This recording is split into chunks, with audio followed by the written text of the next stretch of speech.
নির্বাহী ম্যাজিস্ট্রেটের দায়িত্ব যা যা করতে পারবে সেনাবাহিনী। 17 সেপ্টেম্বর রাষ্ট্রপতির আদেশক্রমে জনপ্রশাসন মন্ত্রণালয়ের সিনিয়র সহকারী সচিব জেতিপ্রুর স্বাক্ষরকৃত এক প্রজ্ঞাপনে এ তথ্য জানানো হয়েছে যে আগামী 2 মাসের জন্য নির্বাহী ম্যাজিস্ট্রেটের ক্ষমতা পেয়েছেন বাংলাদেশ সেনাবাহিনীর কমিশনপ্রাপ্ত কর্মকর্তারা। প্রজ্ঞাপন জারির তারিখ থেকে পরবর্তী 60 দিনের জন্য সেনা কর্মকর্তাদের এই ক্ষমতা দেওয়া হয়েছে। সেনাবাহিনীর নির্বাহী ম্যাজিস্ট্রেটের ক্ষমতাপ্রাপ্ত কর্মকর্তারা ফৌজদারি কার্যবিধির 1898 64 65 83 84 86 95 2 100 105 107 109 110 126 127 128 130 133 এবং 142 ধারার অপরাধগুলো বিবেচনায় নিতে পারবেন বলে প্রজ্ঞাপনে জানানো হয়েছে। আইনের এসব ধারা অনুযায়ী একজন নির্বাহী ম্যাজিস্ট্রেটের যেসব ক্ষমতা রয়েছে: ধারা 64 ম্যাজিস্ট্রেটের উপস্থিতিতে অপরাধ সংগঠনকারী ব্যক্তিকে গ্রেফতার বা গ্রেফতারের নির্দেশ দেওয়ার এবং হেফাজতে রাখার ক্ষমতা। ধারা 65 গ্রেফতার করার ক্ষমতা বা তার উপস্থিতিতে গ্রেফতারের নির্দেশনা যার জন্য তিনি গ্রেফতারি পরোয়ানা জারি করতে পারেন।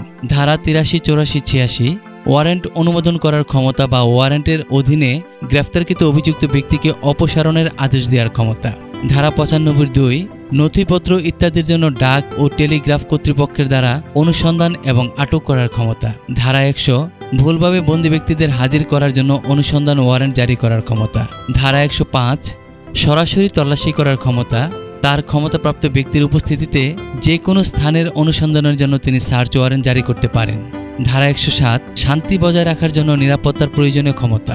ধারা 109 ভবঘুরে ও সন্দেহভাজন ব্যক্তির ভালো আচরণের জন্য নিরাপত্তার প্রয়োজনীয় ক্ষমতা।